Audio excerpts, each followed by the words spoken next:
All Hit Radio.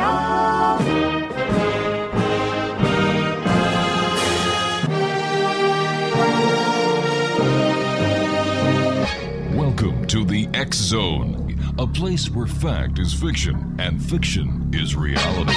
Now, here's your host, Rob McConnell.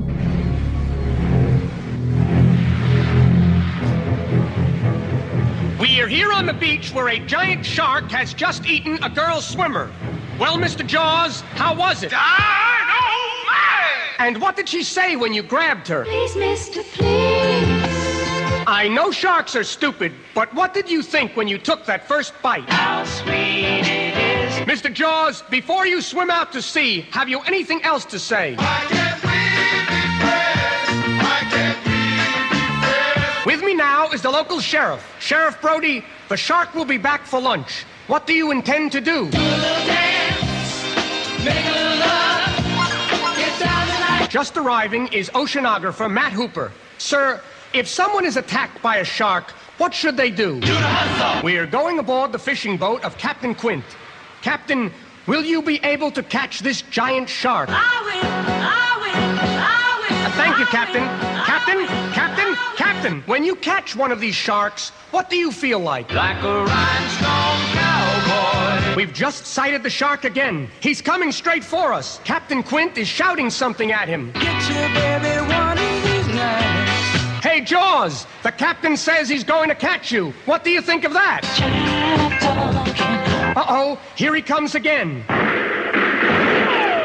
They've hit him. Mr. Jaws, why doesn't anything seem to hurt you? Big boys don't cry. Big boys don't cry. He's coming right onto the boat. Mr. Jaws, why are you grabbing my hand? Wouldn't you give your hand to a friend? No, wait, Mr. Jaws, that's not the way this record is supposed to end. Help! Help! Oh, talk about bringing back memories. I remember first hearing that song, listening to 980 CKGM in Montreal, driving down St. Catherine Street, going back to 1974. My Lord. And if anybody would have told me that I would have the son of the man who made that record famous, Dicky Goodman, here on the X Zone, I would have said, come on, I've got a better chance of getting a real alien. And I don't mean one from Mexico, I mean one from outer space here in the show. But joining me this hour is the son of the world-famous Dicky Goodman, John Goodman. And John is the son of novelty record producer Dicky Goodman. John inherited the record company his father founded in 1956. Now, since 1996, John has kept the famous Dicky Goodman records available to the public. And this year, John sought to expand the business by relaunching his father's original label, Looniverse Records. Now, John has published 50 new independent artists this year, and his featured artist, Lenny, is also on the ballot right now in her first round of votes in the Grammy Awards for Best Music Video and 3 other categories for her song, I Like It. Joining me now is John Goodman. And John, welcome to the X Zone. Yeah, thank you so much, Rob. I got to tell you, it's a special connection with Canada there. You know, with Mr. Jaws, he actually won a Juno Award.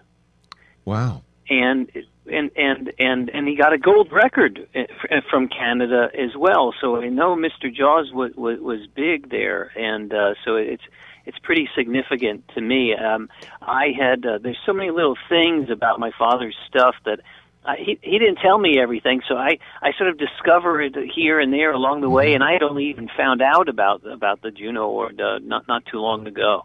By the way, I made a mistake. It was 1975, not 1974. 1974 was another great hit for your dad, Energy Crisis, 74.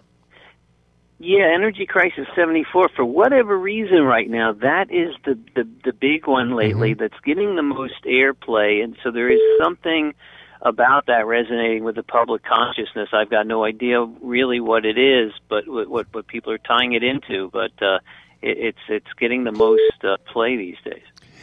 How did you know at a very young age that you were going to end up in the industry as well? No, I really didn't. I was just a little sort of I was like his little buddy, his little tag along, and he took me everywhere with him. I was there when he made the sound effects for the shark and Mr. Jaws, getting sunken by the shark. I was in the studio with him. He actually dunked his head into a janitor's mop bucket in the studio to make that sound. Oh my goodness.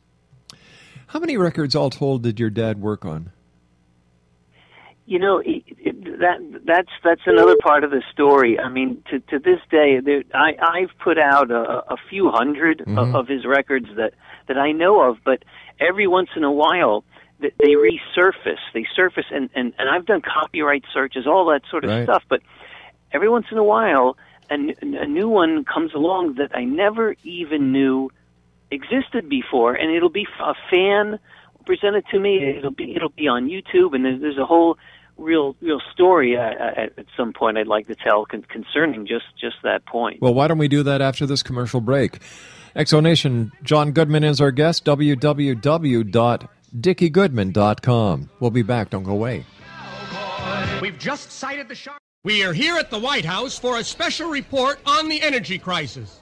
Mr. President, have you any statement? Leave me alone, just leave me alone. Mr. President, what really caused the energy crisis? Smoking in the boys' room. During the crisis, how much gas will motorists be allowed? Just enough for the city. Who do you believe the gas shortage will affect most?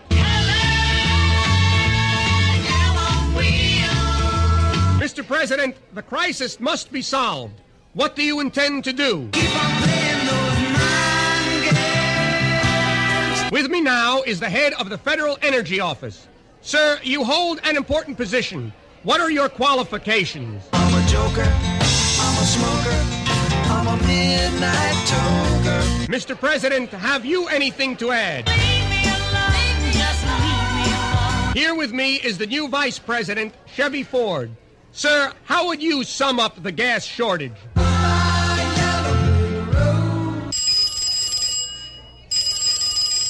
We have a long-distance call from Saudi Arabia. King Faisal, is that you? Hello, it's me. King Faisal, what are your thoughts when you look out at all those oil wells? You're beautiful and you're mine. I have Golda Meir of Israel on the other phone. What should I tell her? Won't you tell her that I love her? Mr. President, have you any added comment? Leave me alone, just leave me alone. Mr. President, the American people are waiting. Have you a statement? I'm on top of the world again, down on creation. We'd like to continue this record on the energy crisis. But we have just run out of energy. John Goodman is my special guest this hour.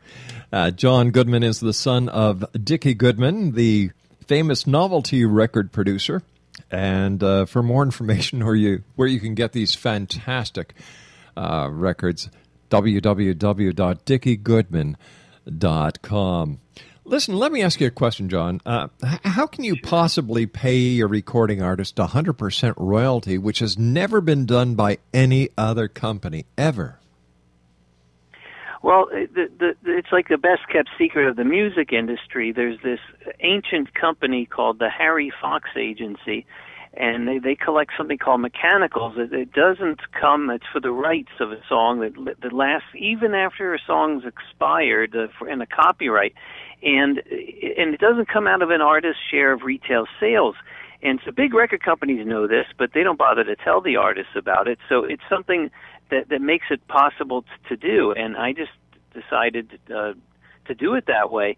I call it "give what you want to get." When I came across some spiritual teachings I was studying, and they said give what it is that you want to get, and I thought, well, I'll give that a try. And the thing about it is all these artists, the big record companies will never tell you. I mean, when you listen to the song "Happy Birthday to You," Warner Brothers is getting paid for that.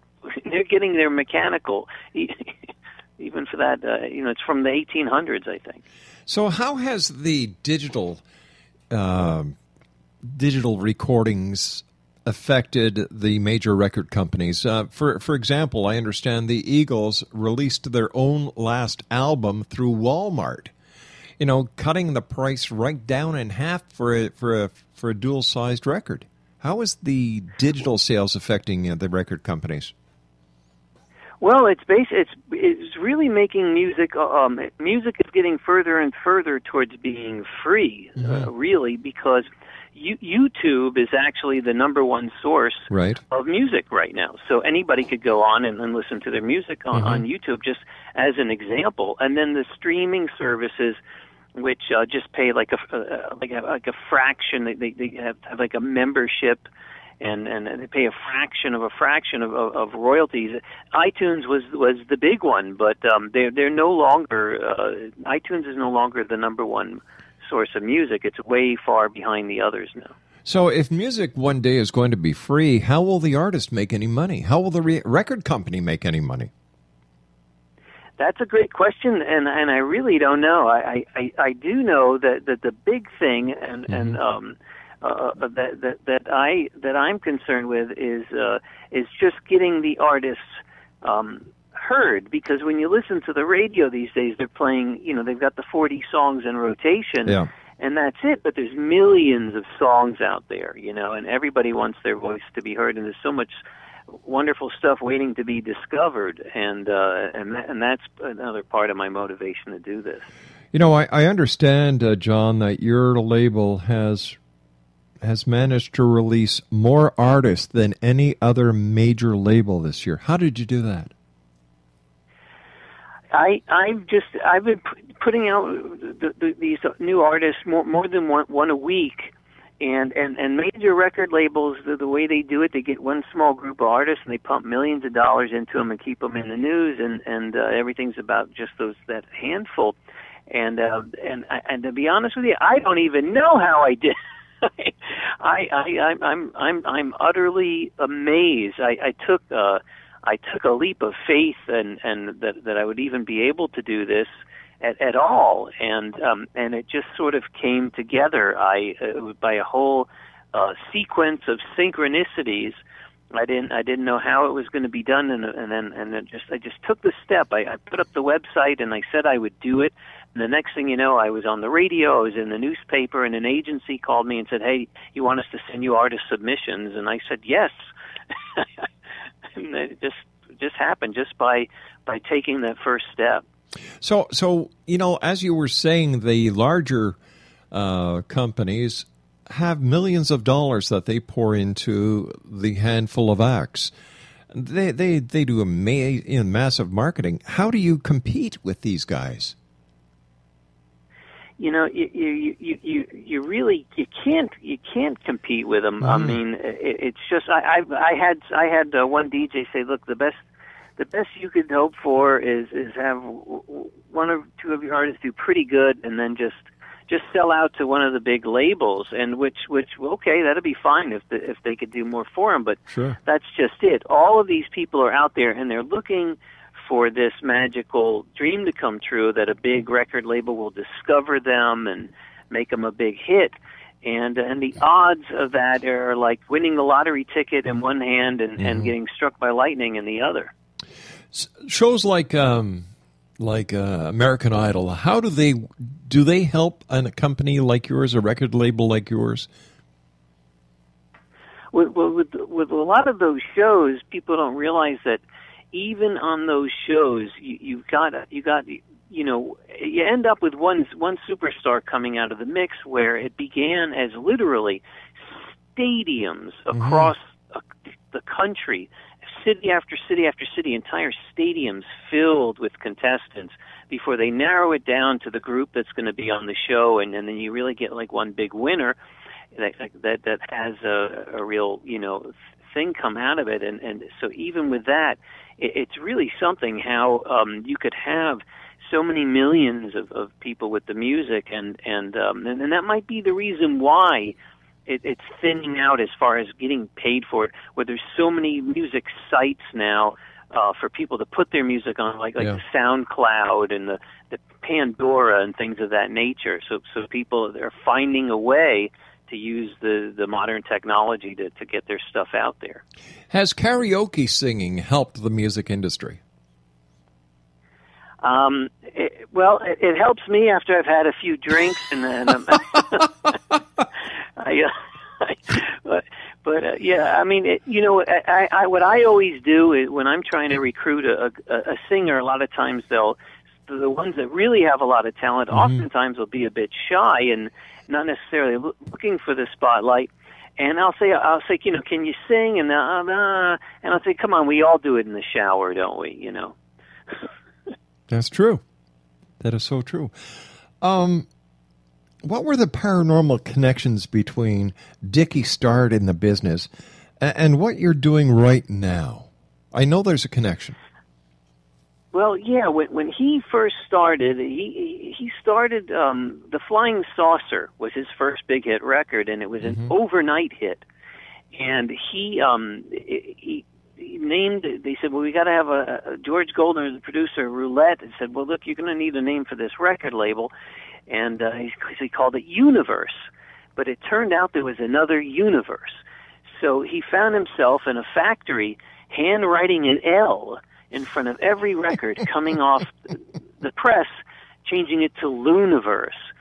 And then you fast forward to a million years later, and I've gone through all of the things of getting them from vinyl to CD, and then changing from CD to the digital world. And I had a record label to put out the music. And then when I started doing this for the new artist, all of a sudden it was being spit back at me, and I was being told, the distributor said, well, iTunes said you have to change your label, you have to change your logo, and I was resistant to it. And I said, and then it hit me. I said, wait a second.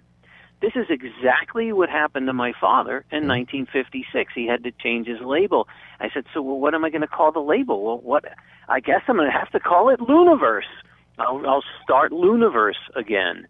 And it became a part of like this sign letting me know I was on the right track with what I was trying to do. I'd already gotten his music out there, but one of the things that he had always done was he had always put out a lot of unknown, they were unknown when he put them out, new music, independent artists on his label. He had a passion for that.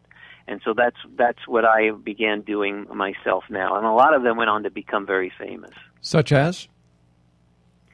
Oh, well, he had the Del Vikings, he had Frankie Lyman, he had Del Shannon, wow. Bobby Darin, all these guys, and he would say, I would have them, and then they had their hits after me, and so all these years later, that was part of the thing, and even there's even more connections with the other songs as well. Fascinating story. It seems like your dad was the icebreaker, getting these people their chances. But your dad, like I said, I remember driving down St. Catherine Street in Montreal in 1975 and just ripping a gut listening to Mr. Jaws on CKGM.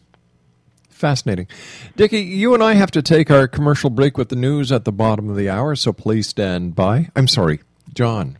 John's it's okay. It's a great compliment. All right, John, stand by, my friend. You and I have to take our news break at the bottom of the hour, and we'll be back.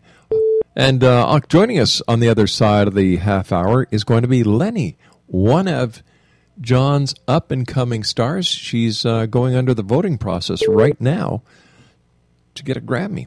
Wow. Fascinating story, fascinating gentleman. More to come this hour here in the X Zone from our broadcast center in Hamilton, Ontario, Canada.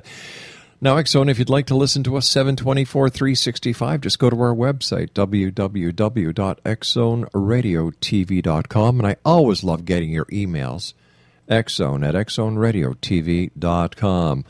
John Goodman is my guest. For more information or to get your very own copies of these fascinating songs, they're truly remarkable. They'll make you laugh. www.dickiegoodman.com. We'll be back. Don't go away.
mama said, leave your ego at the door. My mama said, oh, you're crazy, always looking for more. But I don't care, I just wanna live my life. No, I don't care if it's wrong when it's feeling so right. I want it all or nothing. Welcome back, everyone. This is the X Zone. Wow, what a song. That is Lenny. And Lenny is one of the artists that is recording now on the Luniverse label. And she's up for a Grammy in several categories. And we hope to have Lenny with us this half hour, but unfortunately, we haven't been able to do that successfully. So what we're going to do is we're going to have John Goodman back with Lenny next week, but John set up the story for us on how Lenny came to work with it. That's fantastic music, my man. Well, yeah, she's right away. I there's a whole thing that ties into it, because when I first started this at the beginning of the year, I barely knew how I was going to do it, really what I was going to do. My father didn't really teach me the business. I just sort of watched him as a kid, and so I had I suddenly had this influx of hundreds of submissions of music artists, and she really stood out. She had this music video that was just amazing, and as for an independent artist to have done all of this, come that far on her own, and I said, and I just thought, she's the one. She's going to be like my poster child, you know, and so right away, and that's the way I felt. And then the thing was, after that too, all these little synchronistic kind of things began happening. When the thing happened with the record label and Luniverse, I said to her, I was texting her at the time. She was in Northern California. I was in Philadelphia. And I was texting her about what was going on with it, and I said, all these little things are going on since I met you, you know, and you know, it was like Lenny, you know, that's the L back in Luniverse, and I said, you're like Stardust, and when I said that, I immediately thought, you know, gee, I wonder if she ever saw that movie. And I went to Google it and YouTube it, and the very first thing that came onto my computer screen was a record that I never even knew existed on Luniverse by my father, Stardust. I had never known Big Buddy Lucas, a session singer from '59 on Luniverse Records, Stardust. And I just said it, and then there it was on my computer screen. I never even knew the record existed. And I had needed some extra. All I had from her was the one track, and I needed more. We wanted to do an EP and CDs and other things. We were doing for her modeling, we were doing a digital booklet on iTunes and stuff like that, which that's all out there now. And the thing was, for it all to come together that way was just amazing to me. What has been your highest point of your career so far? The things I've always enjoyed the most are when I'll do my own little version of my father's records and put them on, you know, just to help keep it current, to keep his stuff alive. And when I do interviews like this, and it always feels really good. It feels so right. But I've got to say that the highest points for me have been when I helped get the little extra acknowledgments for Dicky Goodman. When he got him a posthumous Grammy for The Flying Saucer. Oh, wow. When I got him recognized by Billboard as the #1 charting comedy artist of all time, and then the Guinness Book of World Records. He's in the Guinness Book of World Records for the most charted novelty and comedy records, 17 hits. My goodness. You've done a few of these songs yourself, haven't you? Yeah, it's always been a lot of fun. I never had a big hit like him, but it's always a lot of fun. He did an interview, I think, with Dr. Demento a million years ago, and he said, you know, my son's 12, and he says to me, yeah, Dad, one day I'll be making these records like you, and I don't even remember that. And there you are. Yeah. Where do you see the industry in the next 20 years? I think music is just going to be free I think everyone's going to be singing to each other. That's what I. Well, you never know. It'll be like folk music. Now, the novelty record, the novelty side of the industry, is it growing, or is it staying still, or is it slowly Well, dwindling away? You've got Weird Al Yankovic, and he might be slowly creeping up on that world record of my father's. So, hopefully I could get some big publicity stunt out of that one if that happens. But he's like the only one, and more power to him, because other, just like when my father, when Dickie Goodman was doing it, you still had some other ones out there. He was the king of novelty, but you still had other ones out there that did it, and everybody enjoyed those kind of records. Yeah. It's almost like comic relief during a scary movie. Exactly. Exactly. I remember Alan Sherman. Yeah, there's so many, and then he would parody the parodies a lot of times too. He would. I think it was. Did he do My Son the Folk Singer? Was that Alan Sherman? It could be. It could be. I think that was. I know he did. I know he did. Hello, Mother. Hello, Father. Yeah. I think that might have been. I think he had it maybe on an album. And because then my father, Dickie Goodman, he did a parody of it called My Son the Joke. So I take all of his old records when I re-release them on the digital, and I do the cover art. I try to use all of his old labels and album covers as the new cover art for all the stuff I put on there. So they're on all these download sites and everything. Let me ask you, what plane flight in 1959 did your dad miss so you, John Goodman, can be with us here tonight? Well, I'll tell you, Rob, what happened was George Goldner was, my father used to tell these stories about how George Goldner was psychic, and he was the famous record producer from Roulette Records, who when my father had his first big hits with the Flying Saucer in '56, Goldner was the one, the man behind the scenes, the backup man, and so he had told him what happened was with the winter dance party of '59, and you had Buddy Holly, Richie Valens, and Big Bopper, and my father was producing another one of these artists that my father put out, was a young guy named Frankie Sardo, and on those original posters. They've changed them since then because they do all of these tributes and they just have the three big names. But the original posters had Frankie Sardo at the bottom. He had a couple of songs my father had written for him, Classroom, Fake Out. My father was promoting with him. He was one of these artists that he put out on Luniverse and everything. And so before they were going to go on this big tour, George said, Dickie, he said, whatever you do, do not fly. You do not fly. And my father, he knew that George was psychic, and he knew not to fly, and so he went on these miserable bus rides and everything. And I can't speak for Frankie Sardo, but I can tell you one thing: I know my father was one heck of a party animal, and those other guys on that plane that night, they were big partiers too. And if he hadn't been listening to Do Not Fly, he definitely would have been on that plane with them, partying it up, and they probably would have fit a few girls in there with him.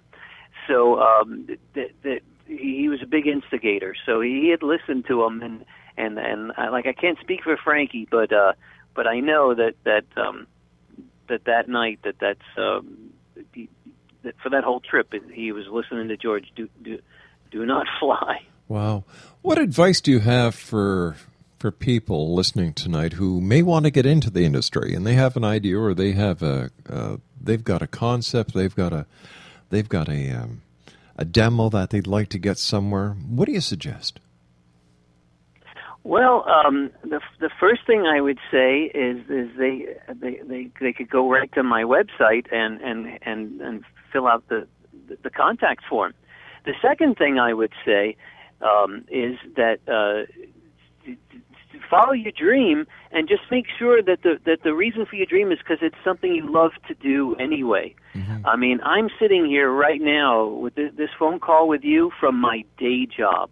I'm at my my job. I got permission from my manager tonight to lock the door at Mancini Sleep World in Petaluma, California, so I could do this interview, because this job fuels my passion, which is what I'm doing with this record business. And the people that are the most successful in it are the people that are not doing it just to get rich and famous, but doing it because they love it and they're following their dreams, and I say more power to them. Yeah, I agree with you, John. I agree with you. The only difference between a dream and reality is just doing it, and against every odd, every obstacle that comes up in front of you, just keep doing it. And one day, your dream will come true because you made it happen. Hard work, dedication. You know, when I talk to people, John, and they believe that if they put a picture of a car on their fridge, that one day they'll have that car. Or if they put a picture of a vacation spot that they've always dreamed about going on their computer screen, they're going to be there. And I say you're not, unless you actually make it happen. Do the work, because nothing. Yeah, I agree. I agree, Rob, and I say that you have to know what it is that you want. Yeah. And here's the catch: you don't have to believe in it, because you could spend your whole life trying to convince yourself of something that's unseen and never really be able to quite do it. But if you're grateful for it, and that's easy, it's easy to be grateful for something. If you're grateful, if you know that you want that car in the fridge and you're grateful for it, and then you take the first step towards it, do something, keep there's some. If you send an email, go look at the cars. If you're moving in that direction, yes, your dreams can come true. We have psychics come on the show, and I hear these people, same people, call in to the different psychics, and they always ask the same questions. Am I going to find Mr. Right? Am I going to get that job? And it came to a point where I actually said to a couple of them, are you looking for that job? Are you going out and actively putting resumes out? Because if you're just waiting for a job to come to you and nobody knows you're looking for a job, it'll never get you. And the same thing with romance. Unless you're out there letting people know and meeting people and greeting people, you're not going to find it. It seems that in today's society, people are lazy.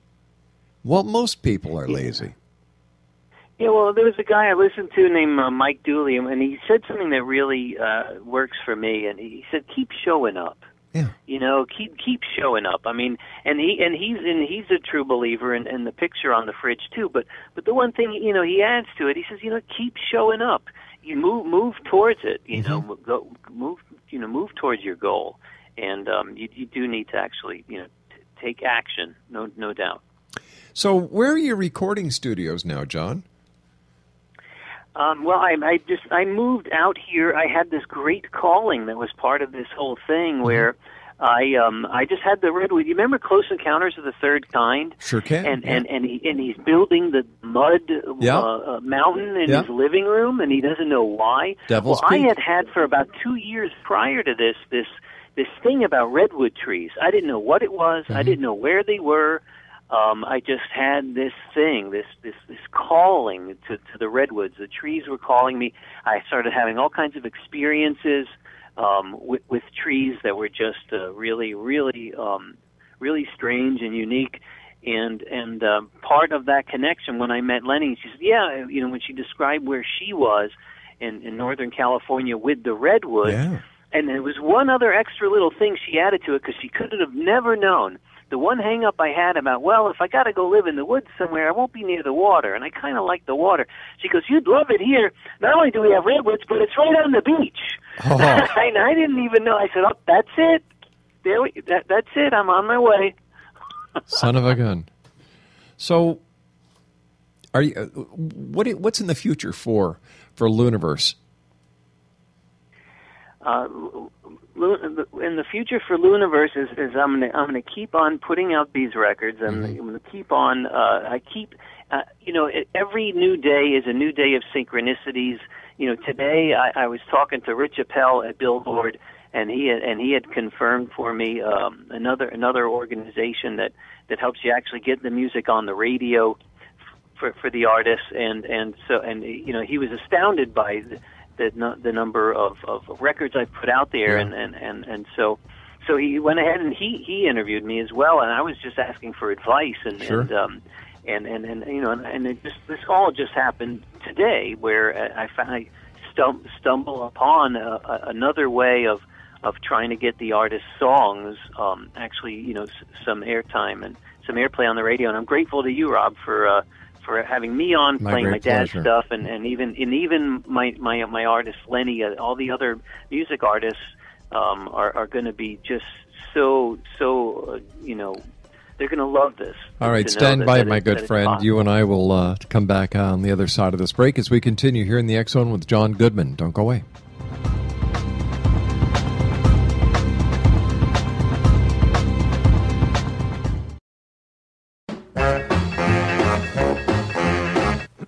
We interrupt this record to bring you a special bulletin. The reports of a flying saucer hovering over the city have been confirmed. The flying saucers are real. Real when I feel what my heart can't conceal. That was the Clatters recording Too Real. We switch you now to our on-the-spot reporter downtown. Come on, baby, let's go downtown. Take it away, John Cameron. This is John Cameron downtown. Pardon me, madam. Would you tell our audience what would you do if the saucer were to land? Duck back in the alley. Thank you. And now the thin gentleman there. What I'm gonna do is hard to tell. The gentleman with the guitar. What would you do, sir? Just take a walk down the street. Thank you. We return you now. This is Brock, your outer space disc jockey, with a request for Earth. Earth angel. That was the Pelicans' Outer Space recording Earth. I've just been handed a bulletin. The flying saucer has just landed. We switch you again downtown. Here we are again. We have with us Professor Sir Cedric Fentingmold of the British Institute. The professor is approaching the saucer to see if there's possibly any sign of life aboard. Well, I'm sure something. Are you there? I hear you knocking, but you can't come in. That was Laughing Lewis's record, Knocking. This is John Cameron on the spot. And now I believe we're about to hear the words of the first spaceman ever to land on Earth. And now, here are the bowl scores. 4-3, 6-2, and 8-1. The impact of seeing the first spaceman has this reporter reeling. Here I go reeling. That was the Clatters again with their big one. Oh! This is John Cameron again downtown. The spaceman has returned to his ship and is taking off. We return you now to our studios. The flying saucer has gone. There is no threat of an invasion. However, the flying saucers are still around.